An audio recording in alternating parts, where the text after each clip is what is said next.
it's me, Jennifer from Little Metal Foxes, and we've got some amazing tool tips for you today because we were joined this weekend at the Seattle Metals Guild Northwest Jewelry Symposium by a group of students from Boise State University with their professor, Anika Smulovitz.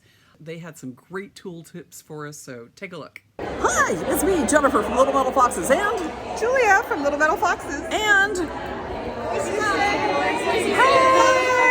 I like the hydraulic press. You can actually make your own like presses with like a piece of acrylic, or, like carve into it and then like make patterns. So patterns and texture and depth. Yeah. And you can do like multiple layers with it. It doesn't have to be a thing. It can be like a background. So Folding. You can like fold stuff and then what else? Who else has one? I'm a big fan of ring mandrels and of using anything that I can like bend lots of wires for or bend sheets around to make into different sorts of spheres and curves. So you're using the ring mandrel as a forming mandrel, not just for rings. Yes. Good point, good point. I love using liner tools in order to get into awkward places to make rivets happen a lot smoother. Very smart.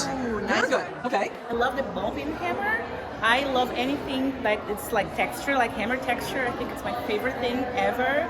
So I love that. It's my best friend. I love that. When people say, how do you get that hammer texture? You're like, I can't tell you. It's a secret. All right. I love using everyday accessible items. So whether you're pressing a washer in the hydraulic press or you're using a rolling pin from your kitchen, just something that's accessible to anyone and everyone. You can hop over to a thrift store and find. Cool. Something I just heard about doing the other day was that you can etch your own patterns in like fold boxes. Yes. Like that. Instead of filing it with like a triangle file. Oh, yeah, you can, yeah. like, create complex patterns and use that to score and fold. Oh, instead. yeah. Using etching and scoring and folding. Yes. Oh, Yeah. that's brilliant. Yeah. Absolutely. How about you guys? Anybody else? I like using the vinyl plotter to create masks for electrolytic etching. Cool. Cool. Well, thanks you guys for Boise State here at the Metals Guild Symposium. Thank you guys. Bye. Oh my gosh. Thank you, everybody. That was so great.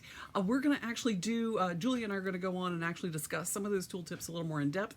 But thanks to Anika and being able to help those students get out here to Seattle. They were amazing.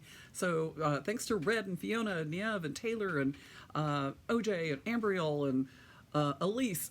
I love you, Elise. And everybody with all your great tips. We look forward to seeing what you guys do in the future. And congratulations to Anika Smulovitz for over 20 years of teaching at Boise State University and all the good stuff that she's been doing there.